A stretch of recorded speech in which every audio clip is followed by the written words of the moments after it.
Hello મિત્રો, જય શ્રી કૃષ્ણ, જય Dwarkadhish. Welcome back to my new vlog. મંથન એન્ડ સેજલ લાઈવ વ્લોગ ચેનલમાં તમારા બધાનું હાર્દિક સ્વાગત છે. તો કેમ છો બધાય? મજામાં? તો મિત્રો આજે છે ને હું તમારા માટે એક મસ્ત મજાની રેસીપી લઈને આવી ગઈ છું. ઈ રેસીપી છે ને આજે આપણે બનાવશું મારા મમ્મીના હાથથી પારંપરિક પદ્ધતિથી બનતું ચણા અને મેથીનું અથાણું. જો ચણા મેથીનું અથાણું બનાવવા માટે ચણા, મેથી અને કેરી આપણે આ ત્રણ વસ્તુ છે એ લઈ લીધી છે. કેરી છે એ આપણે એકદમ આ રીતના જો કઠણ અને એકદમ જારી બંધ કેરી થવા માંડે ને ત્યાર પછી લેવાનું. આ પરફેક્ટ માપ હોય ચણા, મેથી અને કેરીનું અથાણું બનાવવા માટે. તો અહીંયા આપણે આ એક નાની વાટકી જેટલી છે એ મેથી લઈ લીધી છે અને અહીંયા આપણે આ એકદમ દેશી ચણાજી છે એ અડધો વાટકો જેટલા લઈ લીધા છે અને અહીંયા આપણે આ 5 નંગ છે એ કેરી લીધી છે. કેરીનું પ્રમાણ છે એ આપણે આ રીતના થોડુંક વધારે જ રાખવાનું છે. તો ચણા મેથીનું અથાણું છે એ બધાને પરફેક્ટ રીતના છે એ ઘણા લોકોનું બનતું હોય, ઘણાનું ન બનતું હોય, અને ઘણાને છે એ મેથીની કડવાશ છે એ અથાણામાં રહી જતી હોય વધારે પડતી. તો આજે આપણે એકદમ દેશી રીતે અને એકદમ મારા મમ્મીની રીતથી અથાણું બનાવવાના છીએ. તો આપણે એક વાસણની અંદર તપેલીની અંદર છે એ ચણાને અને મેથીને છે એ એક સાથે જ છે એ નાખી દેવાનું છે. અને હવે તો આપણે ચણાને ને મેથીને એકદમ સરસ આ રીતના છે એ સાદા પાણી એકદમ ચોળી અને એકદમ સરસ રીતના બેયને ભેગા છે એ આપણે ધોઈ અને સાફ કરી અને આ રીતના છે એ કરી લેવાના છે. અલગ અલગ આપણે કરવાની છે એ જરૂર નથી રહેતી. બેયને મિક્સ છે કરી અને એક સાથે જ આપણે ધોઈ લેશું ચણાને અને મેથીને 2 થી 3 પાણીએ. તો ચણાને અને મેથીને આપણે એકદમ સરસ રીતના ધોઈ લીધા છે. હવે એની અંદર આપણી પાસે અહીંયા અથાણું કરેલું હતું તો એનું ખાટું પાણી છે એ આપણે વધેલું જ હતું. તો આપણે કેરીનું અથાણું વધારે પડતું બનાવતા હોય ને તો એ પાણી વધતું હોય તો આ રીતના રાખી દેવું સ્ટોર કરીને. તો આપણે એક બોટલમાં ભરી લીધું હતું. હવે ડાયરેક્ટ જ આપણે છે એ ખાટા પાણીની અંદર ચણાને અને મેથીને છે એ પલાળી દેવાના છે.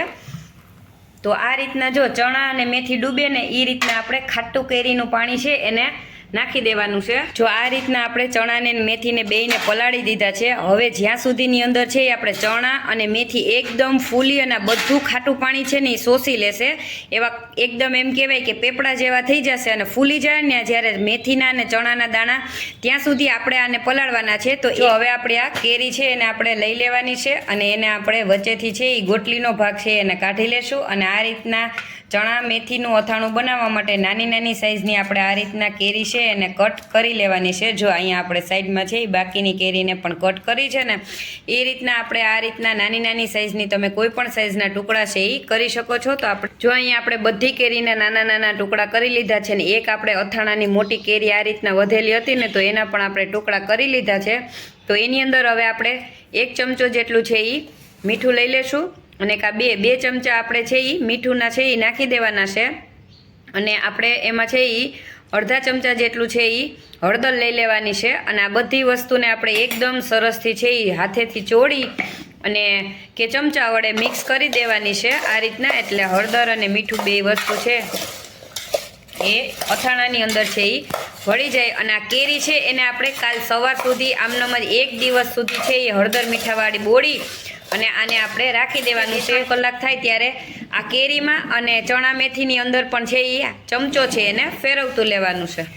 જો બીજો દિવસ થઈ ગયો છે અને બીજો દિવસ થયો ને ત્યાં તમે જોઈ લો આપણું ચણા અને મેથી છે એ ખાટા પાણીમાં એકદમ સરસ પલળી ગયા છે અને ફૂલી પણ ગયા છે. તો આ રીતના સાવ ખાટા પાણીની અંદર એ થઈ જાય ને ત્યાં સુધી આપણે આને પલાળીને રાખવાના. પણ એક દિવસ આખો દિવસ છે સવારથી બીજે દિવસ સવાર સુધી આપણે પલાળ્યા ને તો એકદમ સરસથી આપણે ચણા અને મેથી બે છે એ પલળી ગયા છે. તો એને હવે આપણે આ રીતના કોઈ વાસણ જાર હોય એની અંદર અથવા તો છે એ આ રીતના આપણે ચાયણી છે એને લઈ લીધી છે એમાં આપણે કાઢી લેવાના છે. એટલે જો એમાં ચણા અને મેથીમાં જે વધારાનું પાણી હશે ને એ બધું છે એ નીતરી જશે. તો આ છે એ આપણે આ રીતના ચણા મેથી તમે પલાળશો ને તો એ અથાણું છે એ તમારું ક્યારેય બગડશે પણ નહીં. અને આ રીત છે ને એ એકદમ અલગ છે. બધા છે એ ચણા અને મેથીનું અથાણું કરતા હોય તો પાણીમાં પલાળે 1 દિવસ, પછી ખાટા પાણીમાં પલાળે એ રીતના કરતા હોય. પણ આ રીતના જો તમારી પાસે કેરીનું ખાટું પાણી હોય ને તો તમારે ખાટા પાણીની અંદર 1 થી 2 વાર છે એ ચણાને અને મેથીને ધોઈ અને પછી આ રીતના ખાટા પાણીમાં તમારે છે એ ચણાને અને મેથીને છે એ પલાળી દેવાના છે. તો હવે આપણે આને થોડી વાર છે એ ચારણીમાં છે એ આમનમ જ છે એ નીતરવા દેશું. અને હવે આપણી આ કેરી છે એને પણ આપણે 1 દિવસ છે આ રીતના હળદર મીઠાવાળી કરી અને રાખી દીધેલી હતી. તો એ પણ હવે આપણે આ કેરીની કટકી છે એને આપણે હવે આમાંથી હાથ વડે છે એ આ રીતના નીચોવતું જવાનું છે. અને આપણે આ રીતના કોટનનો રૂમાલ હોય કે તમારી પાસે પસ્તી હોય ને એની અંદર તમારે છે એને આ રીતના કટકી હોય એને સૂકવી દેવાની છે. અને આ કેરીને અને આપણે ચણાને અને મેથીને છે ને આ બધાને છે આપણે પંખાની નીચે નહીં પણ જ્યાંથી બારીએથી પવનની અવર જવર થતી હોય ને ત્યાં આપણી આ કટકી કરેલી કેરી છે એને આપણે પોળી કરી દેશું અને આ રીતના છે એમાંથી પાણી છે એને સુકાવા દેશું.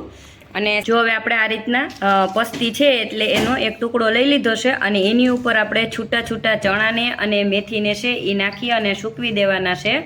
કારણ કે એ રીતના આપણે સૂકવશું ને તો આપણું જલ્દીથી છે એ ચણા અને મેથી છે એમાંથી ખાટું પાણી હોય અને હળદર મીઠાવાળું કરેલું છે તો એકદમ જલ્દીથી છે એ સુકાઈ જશે. તો આ રીતના છૂટું છૂટું છે એ ચણાને અને મેથીને બેયને પસ્તી ઉપર આપણે છે એ સૂકવી દેશું. હવે આપણે અહીંયા ગેસની ફ્લેમ છે એને ચાલુ કરી લેવાની છે અને અહીંયા આપણે આ રીતના તપેલીમાં છે એ તેલ છે ને ફૂલ ગરમ થાય ને ત્યાં સુધી ગરમ થવા છે એ મૂકી દેવાનું છે. એકદમ સરસ ગરમ થઈ ગયું છે તો આપણે એમાં હિંગ છે એ નાખી દેવાની છે ને તજ લવિંગ અને તીખા નાખી અને આપણે ડીશ ઢાંકી અને મૂકી દેશું અને ગેસની ફ્લેમ છે એને બંધ કરી દેશું. અને એટલે આપણા તજ લવિંગ ને તીખા છે એ તેલમાં ફૂટી જશે. અને હવે આપણે ગેસની ફ્લેમ બંધ કરી અને તેલ છે એ આપણા અથાણા માટેનું ચણા મેથી અને કેરીના અથાણા માટેના તેલને એકદમ ઠંડુ થવા છે એ રાખી દેશું. જો તેલ અહીંયા આપણું એકદમ સરસથી ઠંડુ છે એ થઈ ગયું છે તો અહીંયા આપણે છે ને એક વાટકી જેટલો તૈયાર મસાલો છે એ લીધેલો છે. અહીંયા આપણે એ પોણી વાટકી જેટલી છે એ મેથીના કુરિયા લીધા છે. અહીંયા આપણે પોણી વાટકી જેટલી છે એ ધાણાના કુરિયા લીધા છે. અને અહીંયા આપણે આ રીતના છે એ 6 ચમચી જેટલા છે એ રાઈના કુરિયા છે એ લઈ લીધા છે. હવે આપણે આ તેલની અંદર છે એ બધી વસ્તુ નાખી અને મિક્સ છે એ કરી લેશું. તો તેલમાં જ આપણે ડાયરેક્ટ મસાલો છે એ મિક્સ કરવાનો છે. ચણા મેથી અને કેરીનું અથાણું બનાવવા માટે આપણે આ રીતના છે એનો મસાલો છે એ બનાવવાનો હોય છે. હવે આપણે આ તેલમાં જ આ બધી વસ્તુને એકદમ સરસ રીતના છે એ મિક્સ છે એ કરી લેશું અને આ રીતના મસાલાને છે એ હલાવી લેશું. અને આ મસાલાને છે એ આપણે હલાવી અને સવારથી સાંજ સુધી છે એ આમનમ છે એ રહેવા દેશું.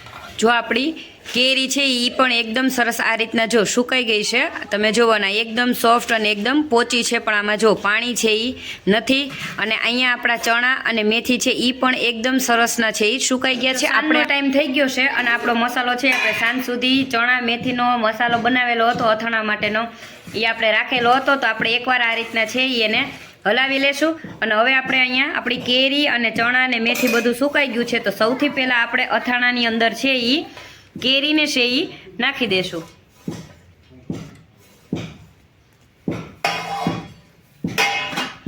હવે આપણે કેરી નાખી અને પહેલાં એકવાર આ રીતના હલાવી લેશું. અને ત્યાર પછી હવે આપણે આ ચણા અને મેથી એ પણ એકદમ સરસ રીતના છે એ સુકાઈ ગયા છે. તો સાથે સાથે એને પણ આપણે નાખી દેવાનું છે, ચણાને અને મેથીને બેયને. ચણા મેથી અને કેરીને નાખી અને આપણે બધી વસ્તુને એકદમ સરસ રીતના આ રીતના છે એ તપેલામાં હલાવી લેશું.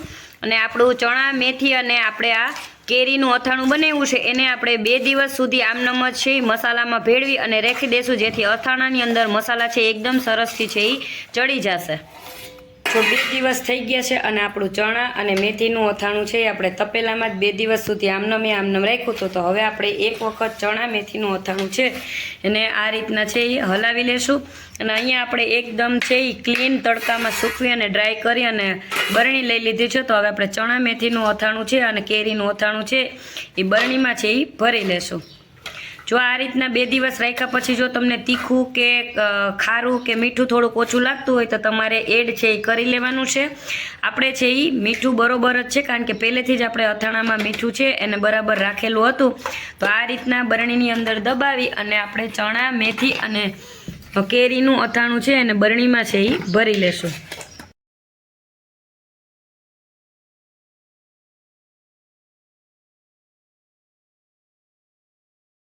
તો આ રીતના અથાણું આપણે છે એ ભરી લીધું છે ને આ રીતના અથાણામાં ડૂબાડૂબ તેલ છે એ આપણું પરફેક્ટ હતું. આપણે ઉપરથી કાંઈ વધારાનું તેલ નાખવાની જરૂર પડી નથી. તો આ રીતે આપણું ચણા મેથી અને કેરીનું અથાણું બની અને કમ્પ્લીટ તૈયાર છે આપણે કરી લીધું છે. તો આ અથાણું છે એ તમે 2 થી 3 વર્ષ સુધી ફ્રીજમાં પણ સ્ટોર કરી શકો અને બહાર પણ સ્ટોર કરી શકો અને બગડતું નથી. તો તમે છે એ દાળ ભાત સાથે, ખીચડી અને કઢી સાથે કે સવારે અથાણામાં ભાખરી થેપલા કે ક્યાંય પણ બહાર જાવ ને ત્યાં તમે આ અથાણું છે એ લઈ જઈ શકો અને ખાઈ શકો છો. અને ખાવામાં છે ખૂબ જ ટેસ્ટી અને ખૂબ જ છે એ સ્વાદિષ્ટ હોય છે.